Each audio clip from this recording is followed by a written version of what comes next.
கோடி கோடியாக தாரும், ரெபேக்கால் மாதிரி தாரும். ரெபேக்கால்கிட்ட கோடி இல்லை, 1000 கோடி கொடுத்தாலும் யாக்கோபை உருவாக்கி விட்டுருவான். கையை தட்டி கர்த்தரை மகிமைப்படுத்துங்க. அல்லேலூயா. அவன் என்ன சொன்னா தெரியுமா? என் பிள்ளை 40 வயசுல போய் அந்நிய பிள்ளைகளை திருமணம் முடிச்சுட்டு வந்தானே ஏசா, இனி யாக்கோபுக்கு அது மாதிரி நடக்காம இருக்காம பார்த்துக்கலன்னா என் உயிர் இருந்து எண்ணத்துக்கு, அப்படி ஒரு உசுறு என் உடம்புல இருந்து எண்ணத்துக்கு, ஒரு நாள் கூட பிரியாத மகனை வாழ்க்கை முழுதும் பிரிந்தாள். ஒரு நாள் கூட பிரியாத யாக்கோபை சாகும் வரை பார்க்கவில்லை. தெரியுமா? அவள் வளர்ந்தவள். அல்லேலூயா சொல்லுங்க. அல்லேலூயா. அவள் வளர்ந்தவள். அவள் தன்னுடைய கருவில் இருக்கிற கருக்குடைய குழந்தையினுடைய வரலாறை பிறக்கு முன்னே அறிந்தவள். அந்த வளர்ச்சி உங்களுக்கு இருக்கா? 20 வருஷம் விசுவாசி. அவ 60 வயசு ஆகும்போது கருவில் இருந்த ஸ்கேன் பண்ணி பார்க்காமலே கண்டுபிடிச்சவள். 2 ஜாதி, அந்த ஜாதியினுடைய காரியங்களை கண்டறிந்தவள். அதனால தான் அவள் கோடி கோடியாக பெருகினா. ஆமாம், ஆண்டவர் ஏன் தெரியுமா ஆபிரகாம்ல இருந்து 12 பிரபுக்களை கொண்டு வரல? ரெபேக்கால் இஸ் த ரீசன். தெரியுமா உங்களுக்கு? ரெபேக்கால் ஒரு காரணம். ஏன்னா ரெபேக்காலில் தான் யாரை உருவாக்க முடியும்? யாக்கோபை. யாக்கோபினுடைய வளர்ச்சியை நீங்கள் பார்த்தீங்கன்னா ரொம்ப பிரமிப்பாக இருக்கும். உங்கள் பையன் பெரிய ஆஃபீஸராக மாறிட்டான்னு அங்கே இருக்கட்டும், பெயர் சபாவில் என் தேவன் இருக்கிறார். ஒரு ஆமென் சொல்லுங்கள். இது வளர்ச்சி.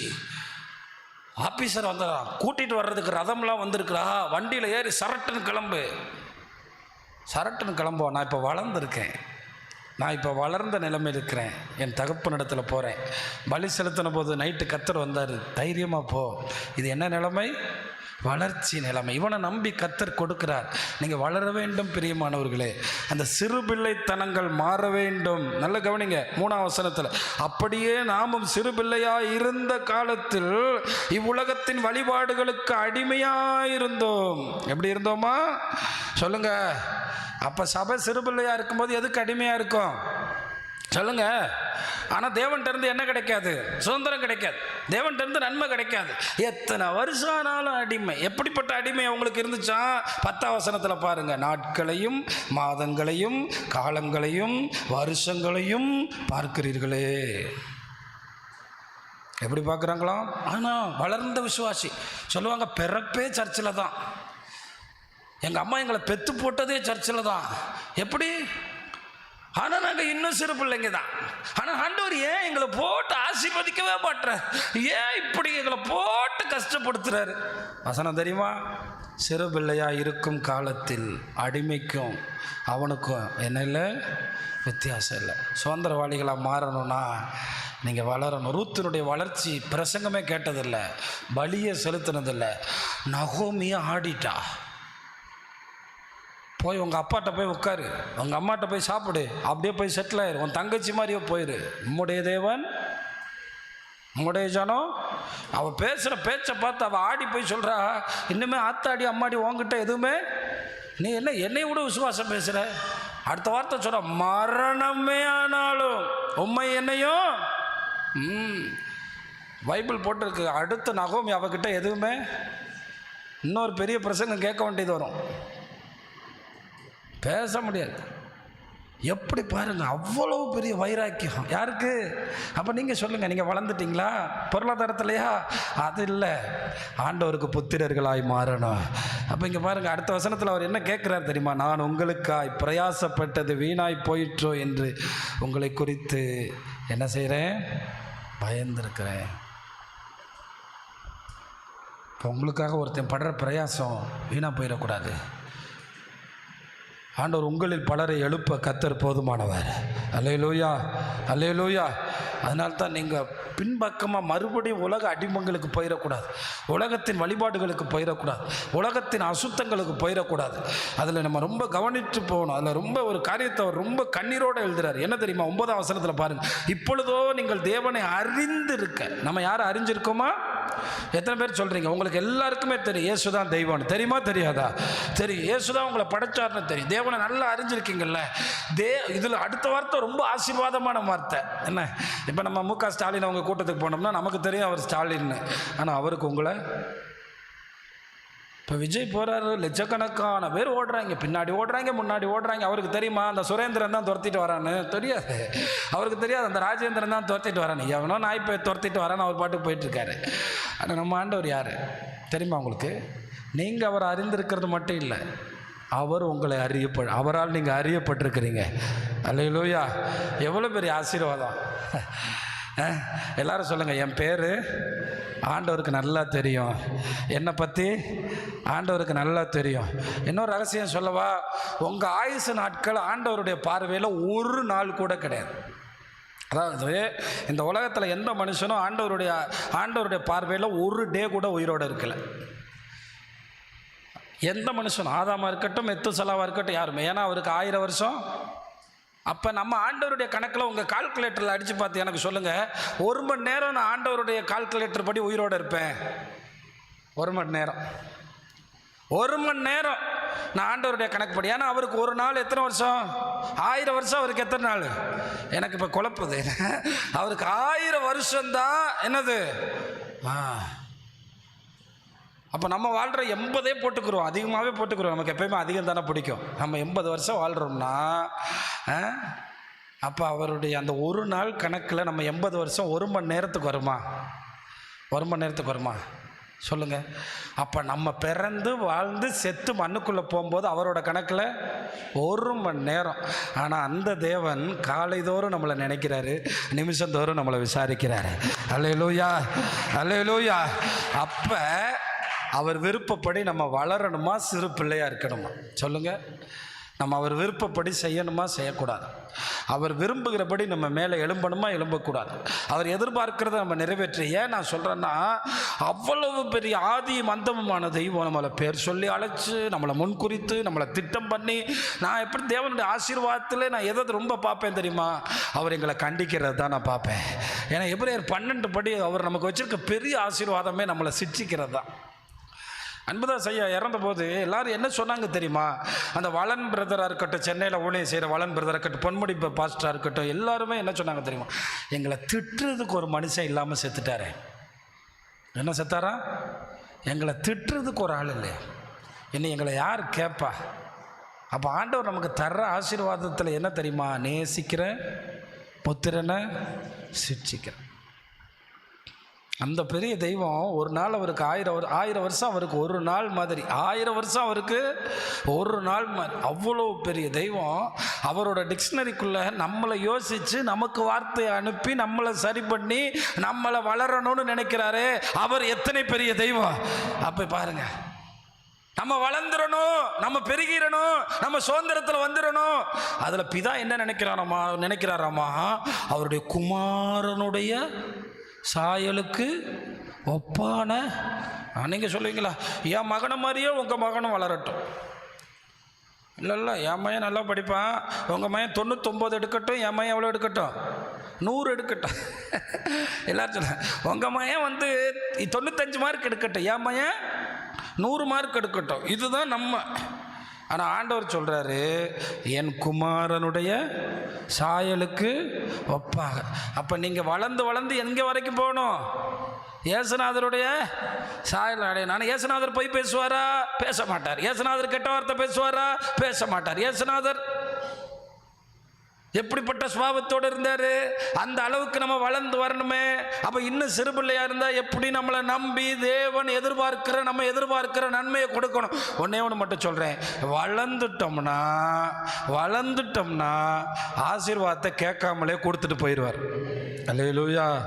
ஏன்னா இவனை நம்பி அந்த பிஸ்னஸை கொடுக்கலாம், இவனை நம்பி அந்த கம்பெனியை கொடுக்கலாம், இவனை நம்பி இந்த ஜனத்தை கொடுக்கலாம், இவனை நம்பி காரியத்தை கொடுக்கலாம். இவன் இன்னும் நல்ல சரியாக செய்வான். அதான் ரொம்ப முக்கியம். அதனால தான் இந்த வார்த்தையில் ஒரு விஷயத்தை நான் கவனிக்கிறேன், தேவனை அறிந்திருக்க. அப்போ நம்ம யாரை அறிஞ்சிருக்கணும்? அந்த சபையில் நான் கேட்குறேன், இத்தனை வருஷமாக நீங்கள் தேவனை அறிஞ்சிருக்க, தேவனால் அறியப்பட்டிருக்க, மறுபடியும் அந்த பொல்லாத அடிமைத்தனத்தில் போகிறதுக்கு சொல்லுங்க. ஆமாம், பக்கத்தில் பார்த்து ஒரு வார்த்தை கேட்டுருங்க, விரும்புகிறது எப்படி? மறுபடியும் அங்கே போகிறதுக்கு என்னது? எப்படிப்பா விருப்பம் வரும் சொல்லுங்கள். அதனால தான் பவுல் சொல்கிறாரு, என் சிறு பிள்ளைகளே, என்ன கூப்பிட்றாரு? என் கலாத்தியரே, கலாத்திய சபையே, என் சிறு பிள்ளைகளே, உங்களுக்குள்ளே எப்படியாவது கிறிஸ்து உருவாகிறதுக்கு நான் என்ன வேதனைப்படுறேன்? எனக்கு உங்களை பார்த்தா தான் சொல்கிறேன், நீங்கள் வளரணும், நீங்கள் ஜெபத்தில் வளரணும். இந்த சபை காலையிலேருந்து நைட்டு வரை சும்மா கிடக்கு, பல லட்சங்களை தூக்கி போட்டு அழுது ஜெபிக்கிறவங்கள பேர் ஜெப வீடு. மக்களுக்காக அழுகிற பக்கத்துல எல்லாம் விற்கிறவங்க யார்? தேவனுக்காக பேசுகிறதுக்கு ஆள் இல்லை. எவனோ ஒருத்தர் வந்து ஊழியம் செய்கிறான், நம்ம காணிக்க கொடுத்துட்டு போயிட்டே இருப்போனுங்கிற லெவலில் இன்றைக்கி ஒரு மோசமான நிலைமைக்கு நம்ம தள்ளப்பட்டு, இயேசுநாதர் என்னை ஆசீர்வதிக்கலை, இந்த ஊர்லேயே நான் இருக்க போகிறேங்கிறது போல் வாழ்ந்துட்டுருக்கோமே. ஆண்டவர் இன்றைக்கி நம்மளை பார்த்து கேட்குறேன், நம்ம வளரணும், பரிசுத்தத்தில் வளரணும், அன்பில் வளரணும், ஐக்கியத்தில் வளரணும், இந்த சபை வளரணும். ராமேன்னு சொல்லுங்கள். அல்லேலூயா. எனக்கு என்ன, நான் எப்படி ஆசை கேட்குறேன்னு மட்டும் உங்களுக்கு சொல்கிறேன். இங்கேருந்து ஒருத்தன் ஊழியக்காரனை எழும்பி ஒரு 1000 விசுவாசியை வச்சு சபை நடத்தணும். எனக்கு அதான் ஆசை, எனக்கு அதான் ஆசை. ஆனால் அவனுக்கு நான் பால் ஊட்டக்கூடாது, அவன் ஆண்டவரை படிக்கணும், அதுதான் எனக்கு ஆசை. ஏண்டா நம்ம பிள்ளை வளர்ந்தாயா, நான் போய் அங்கே உட்காந்து கொட்டடிக்கணும்னு நான் நினைக்கல. சொல்லுங்கள், வளரணுமா இல்லையா? அல்லேலூயா. என் இயேசு எங்களுக்கு அதான் சொல்லி கொடுத்தார். பேதுருவை நிழல் பட்டு சுகமாக்கி விட்டு போனார். அல்லேலூயா. ஆனால் இயேசுநாதர் செய்யாத அற்புதம், பேதுருவோட கர்ச்சீப்பை தேடினாங்க, உருமாள்களை தேடினாங்க, தூக்கி போட்டாங்க. அதான அன்பு, அதான தேவ அன்பு. அப்போ நீங்கள் வளருவீங்களா? ஜெபத்தில் வளரணும், காலையில் எழும்பி ஜெபிக்கிறதுல வளரணும், அவரை கண்டடையத்தக்க நேரத்தில் ஜெபிக்கிறத வளரணும், சோம்பலை தூக்கி எறியணும்.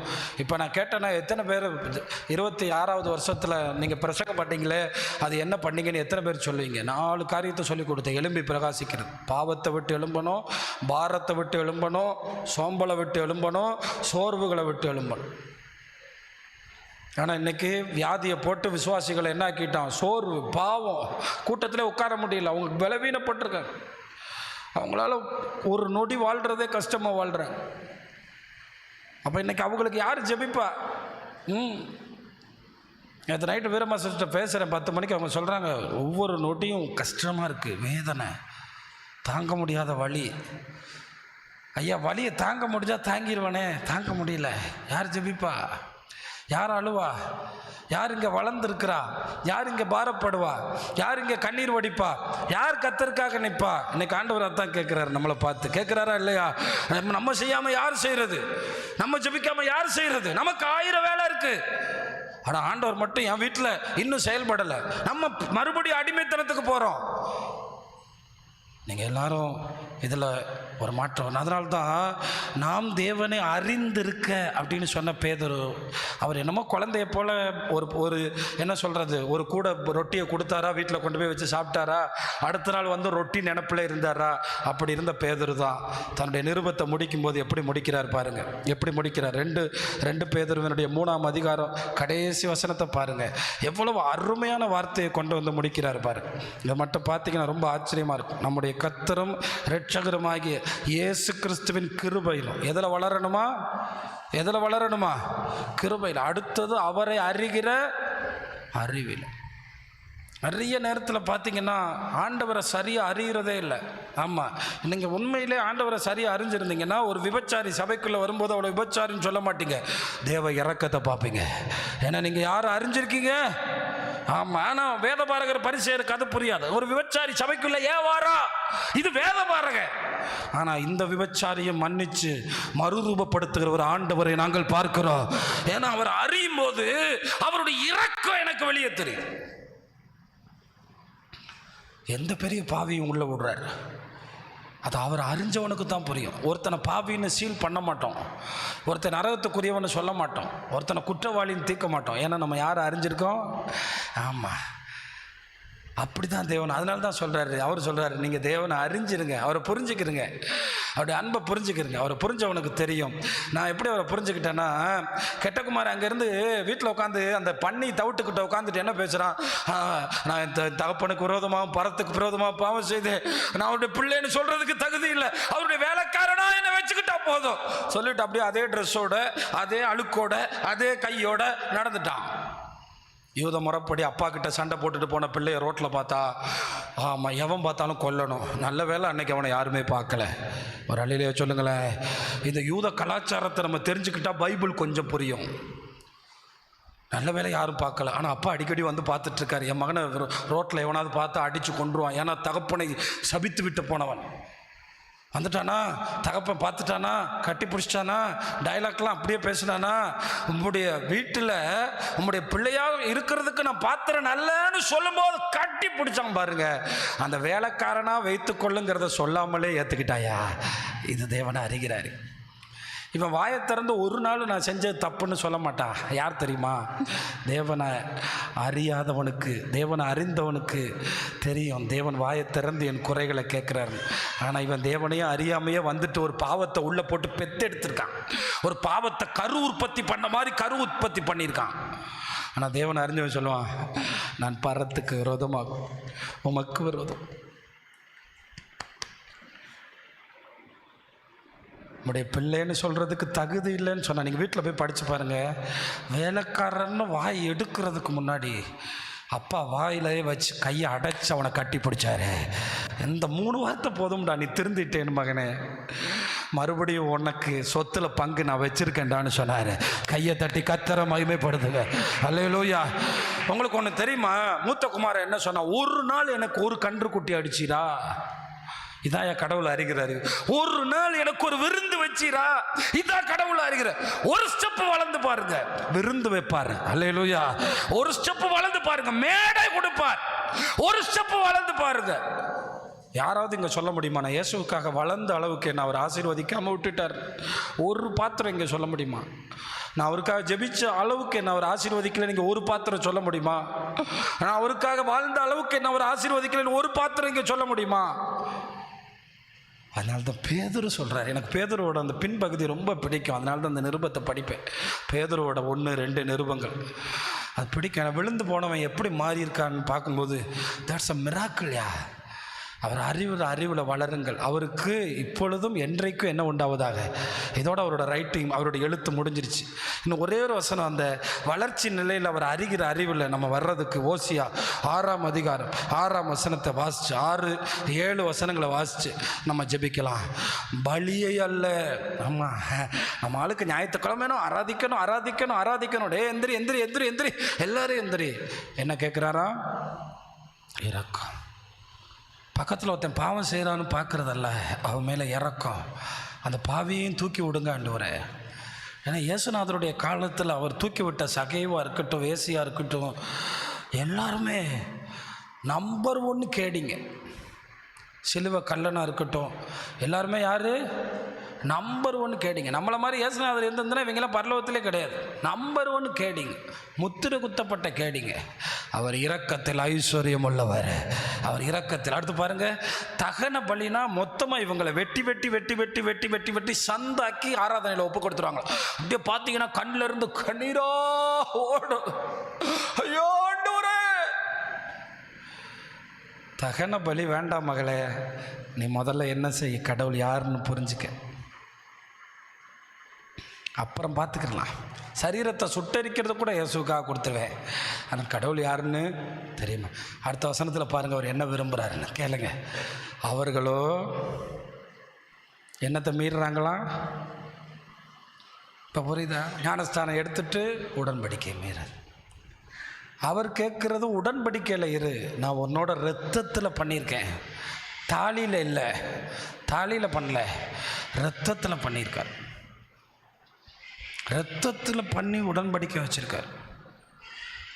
அவன் இங்கே வந்து உட்காந்து 7 லிட்டர் கண்ணீர் ஒடிச்சிட்டு ஆராதிக்கிறேன்னு அழுதுட்டு போகிறதில்ல. எதை மீறக்கூடாது சொல்லுங்கள்? எதை மீறக்கூடாது? உடன்படிக்கை. இங்கேருந்து வெளியே போனாலும் எது நம்ம கூட இருக்குது? நித்திய உடன்படிக்கை. மரணத்துக்கு அப்புறமும் அதுதான் உடன்படிக்கை. அல்லேலூயா. பரலோக ராஜ்யத்துக்கு போகும்போது உங்களை திறந்து பரலோகம் விடும்ல, அது காரணம் அவருடைய இரத்தத்தினாலான உடன்படிக்கை. ஆமாம், இப்போ பார்த்தீங்கன்னு வச்சுங்களேன், எல்லாம் பிசாசு என்ன சொல்லுவான், இவன் குற்றவாளி, இவன் குற்றவாளி, இவன் பரலோகத்துக்கு போக முடியாது. இயேசு சொல்லுவார், என்னுடைய இரத்தத்தினால இவன் கழுவப்பட்டிருக்கான், இவன் அறிக்கை செய்யப்பட்டிருக்கான், வாயை திறந்து இவன் அறிக்கை செஞ்சுருக்கான், இவன் மேலே நான் நித்திய உடன்படிக்கை வச்சுருக்கேன், இவனை நித்திய விவாகத்துக்கு என்று அழைச்சிருக்கிறேன். அப்போ என்னை கேட்குற தேவனுடைய பிள்ளைகளை, இன்னையும் சிறு பிள்ளைகளாய் வேண்டாம், தேவனை அறியுங்கள், அவருடைய இதயத்தை அறியுங்கள், அவருடைய உணர்வுகளை அறியுங்கள், அவருடைய இயக்கங்களை அறியுங்கள். அப்பா கிட்ட நிறைய ஆசீர்வாதம் இருக்குது. கெட்டுப்போன மகனுக்கு கொடுத்தது போகவும் இருக்குது. மறுபடியும் அவனுக்கு ஒரு மேடை இருக்குது, மறுபடியும் அவனுக்கு சொத்து இருக்குது, மறுபடியும் அவனுக்கு பங்கு இருக்குது, மறுபடியும் அவனுக்கு காலை இருக்குது, மறுபடியும் அவனுக்கு விருந்து இருக்குது, மறுபடியும் அவனுக்கு வஸ்திரம் இருக்குது, மறுபடியும் அவனுக்கு எல்லாம் இருக்குது. எந்திரிச்சு நிற்போமா? இன்னும் உம்மை அறியணுமே, இன்னும் உம்மை அறியணுமே, இன்னும் கெட்டி சேரணுமே. உடன்படிக்கையில இன்னும் கிட்டி ஆண்டவரே சேரணுமே. கைகளை உயர்த்தி பிரசன்ன